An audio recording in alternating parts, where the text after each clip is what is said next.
আমি আপনাদের সতর্ক করে দিচ্ছি। পরে বলবেন যে আমি সতর্ক করিনি। আমি আপনাদের সতর্ক করে দিচ্ছি। আপনারা যদি নিজেদের মধ্যে ভেদাভেদ ভুলে একসাথে কাজ না করতে পারেন, নিজেরা যদি কাদা ছোড়াছুড়ি করেন, মারামারি কাটাকাটি করেন, এই দেশ এবং জাতির স্বাধীনতা সার্বভৌমত্ব বিপন্ন হবে। আমি আজকে বলে দিলাম, নাইলে আপনারা বলবেন যে আমি আপনাদের সতর্ক করিনি। আমি সতর্ক করে দিচ্ছি আপনাদের। আমার অন্য কোনো আকাঙ্ক্ষা নাই। আমার একটাই আকাঙ্ক্ষা, দেশ এবং জাতিটাকে একটা সুন্দর জায়গায় রেখে ছুটি করা। I had enough. Was last 7-8 months I had enough. আমি চাই দেশ এবং জাতিকে একটা সুন্দর জায়গায় রেখে আমরা সেনানিবাসে ফেরত আসবো। আরেকটা জরুরি বিষয় যেটা আমি ভাবলাম যে আপনাদের সাথে আমি শেয়ার করি। দেশের এই আইন শৃঙ্খলা পরিস্থিতি খারাপের পিছনে কিছু কারণ আছে। প্রথম কারণটা হচ্ছে যে আমরা নিজেরা হানাহানির মধ্যে ব্যস্ত, একজন আরেকজনের বিরুদ্ধে বিষোদ্গারে ব্যস্ত। এটা একটা চমৎকার সুযোগ অপরাধীদের জন্য। যেহেতু আমরা একটা অরাজক পরিস্থিতির মধ্যে বিরাজ করছি, তারা খুব ভালোভাবেই জানে যে এই সময়ে যদি এই সমস্ত অপরাধ করা যায় তাহলে এখান থেকে পরিত্রাণ পাওয়া সম্ভব। সেই কারণে এই অপরাধগুলো হচ্ছে। আমরা যদি সংগঠিত থাকি, একত্রিত থাকি, তাহলে অবশ্যই এটা সম্মিলিতভাবে মোকাবেলা করা সম্ভব হবে। Police, RAB, BGB, TGFI, NSI এগুলো দেশের জন্য অত্যন্ত গুরুত্বপূর্ণ কাজ করেছে অতীতে। খারাপ কাজের সাথে অসংখ্য ভালো কাজ করেছে।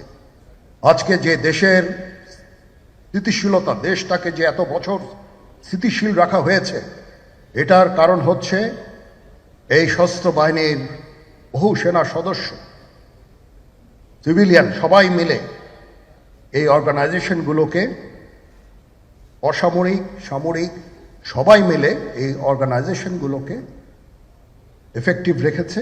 সেই জন্য আজকে সুন্দর, এতদিন ধরে আমরা একটা সুন্দর পরিবেশ পেয়েছি। এর মধ্যে যারা কাজ করেছে, যদি অপরাধ করে থাকে সেটার শাস্তি হবে, অবশ্যই শাস্তি হতে হবে। না হলে এই জিনিস আবার ঘটবে। আমরা সেটাকে বন্ধ করতে চাই চিরতরে, কিন্তু তার আগে মনে রাখতে হবে আমরা এমনভাবে কাজটা করব এই সমস্ত অর্গানাইজেশনগুলো যেন আন্ডারমাইন না হয়। আজকে পুলিশ সদস্য কাজ করছে না, এটা বিশাল বড় কারণ হচ্ছে অনেকের বিরুদ্ধে মামলা, অনেকে জেলে। RAB, BGB, DGFI, NSI panicked. বিভিন্ন দোষারোপ, গুম, খুন ইত্যাদি তদন্ত চলছে। অবশ্যই তদন্ত হবে, দোষীদের বিচারের আওতায় আনতে হবে। এমনভাবে কাজটা করতে হবে যেন এই অর্গানাইজেশনগুলো আন্ডারমাইন না হয়। এই অর্গানাইজেশনগুলোকে যদি আন্ডারমাইন করে আপনারা মনে করেন যে দেশের শান্তি শৃঙ্খলা বিরাজ করবে, সবাই শান্তিতে থাকবেন, এটা হবে না, সেটা সম্ভব না। আমি আপনাদের পরিষ্কার করে বলে দিচ্ছি, এই দেশের শান্তি শৃঙ্খলা রক্ষার দায়িত্ব খালি সেনাবাহিনীর না। 2 লক্ষ পুলিশ আছে, বিজিবি আছে, র্যাব আছে, আনসার বিডিপি আছে, আমার আছে হচ্ছে 30,000 সৈন্য। এদেরকে আমি এই যে একটা বিরাট ভয়েড, আমি এই 30,000 সৈন্য দিয়ে আমি কিভাবে এটা পূরণ করব? 30,000 থাকে, আবার 30,000 চলে যায় ক্যান্টনমেন্টে, আরো 30,000 আসে। এটা দিয়ে আমরা দিন রাত আমরা চেষ্টা করে যাচ্ছি। এখানে যে সমস্ত উচ্ছৃঙ্খল কাজ হয়েছে সেটা আমাদের নিজস্ব তৈরি, এটা আমাদের নিজস্ব ম্যানুফ্যাকচার, আমরা নিজস্ব এইগুলো তৈরি করেছি। এই বিপরীতমুখী কাজ করলে এসে কখনো শান্তি শৃঙ্খলা আসবে না। এই জিনিসটা আপনাদের মনে রাখতে হবে। তদন্ত কমিশন হচ্ছে, আবার একটা আমাদের সর্বদা আমরা চেষ্টা করব তদন্ত কমিশনকে সহায়তা করতে। যে ধরনের সাহায্য সহযোগিতার প্রয়োজন হয় আমরা করব। আমরা দেশে একটা ফ্রি ফেয়ার অ্যান্ড ইনক্লুসিভ একটা ইলেকশনের জন্য দিকে ধাবিত হচ্ছে এবং তার আগে যে সমস্ত সংস্কার করা প্রয়োজন অবশ্যই সরকার সেদিকে খেয়াল করবেন। আমি যতবারই ডক্টর ইউনূসের সাথে কথা বলেছি, he completely agrees with me. There should be free, fair and inclusive election, and that election should be within December or close to that. যেটা আমি এর প্রথমেই বলেছিলাম যে 18 মাসের মধ্যে একটা ইলেকশন। আমার মনে হয় যে সরকার সেদিকেই ধাবিত হচ্ছে। ডক্টর ইউনূস যথাসাধ্য চেষ্টা করে যাচ্ছেন এই দেশটাকে ইউনাইটেড রাখতে, কাজ করে যাচ্ছেন উনি।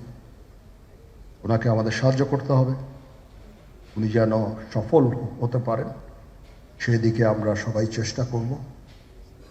আমরা একসাথে ইনশাল্লাহ কাজ করে যাব। আসেন আমরা নিজেদের মধ্যে মারামারি কাটাকাটি না করে আমরা উই ইউনাইট আওয়ারসেলস, দেশ জাতি যেন একসাথে থাকতে পারি সেদিকে আমাদের কাজ করতে হবে। আমাদের মধ্যে মতের বিরোধ থাকতে পারে, চিন্তা চেতনার বিরোধ থাকতে পারে, কিন্তু দিন শেষে যেন আমরা সবাই দেশ এবং জাতির দিকে খেয়াল করে আমরা যেন এক থাকতে পারি। তাহলে এই দেশটা উন্নত হবে, এই দেশটা সঠিক পথে পরিচালিত হবে। না হলে আমরা আরো সমস্যার মধ্যে পড়তে যাব। বিশ্বাস করেন, we don't want to head, ওইদিকে আমরা যেতে চাই না। আমি আপনাদের সতর্ক করে দিচ্ছি। পরে বলবেন যে আমি সতর্ক করিনি, আমি আপনাদের সতর্ক করে দিচ্ছি। আপনারা যদি নিজেদের মধ্যে ভেদাভেদ ভুলে একসাথে কাজ না করতে পারেন, নিজেরা যদি কাদা ছোড়াছুড়ি করেন, মারামারি কাটাকাটি করেন, এই দেশ এবং জাতির স্বাধীনতা সার্বভৌমত্ব বিপন্ন হবে। আমি আজকে বলে দিলাম, নাইলে আপনারা বলবেন যে আমি আপনাদের সতর্ক করিনি। আমি সতর্ক করে দিচ্ছি আপনাদের। এই দেশ সুখে শান্তিতে থাকতে চাই, আমরা চাই না হানাহানি কাটাকাটি মারামারি। সেই উদ্দেশ্যে আমি কাজ করে যাচ্ছি, আমরা কাজ করে যাচ্ছি। আমাদের সেনাবাহিনীর প্রতি আক্রমণ করেন না। একটা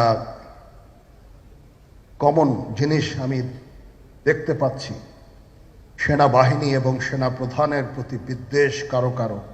কি কারণে আজ পর্যন্ত আমি এটা খুঁজে পাইনি।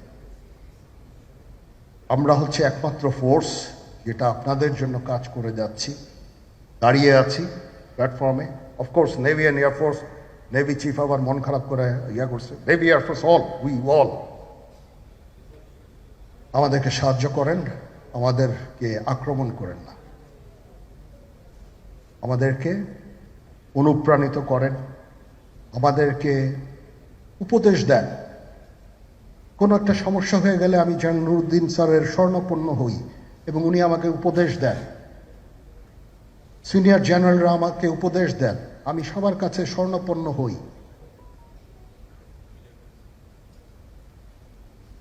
আমাদের প্রতি আক্রমণ করেন না, উপদেশ দেন। আমরা অবশ্যই ভালো উপদেশ গ্রহণ করব। আমরা একসাথে থাকতে চাই এবং দেশ এবং জাতিকে এগিয়ে নিয়ে যেতে চাই।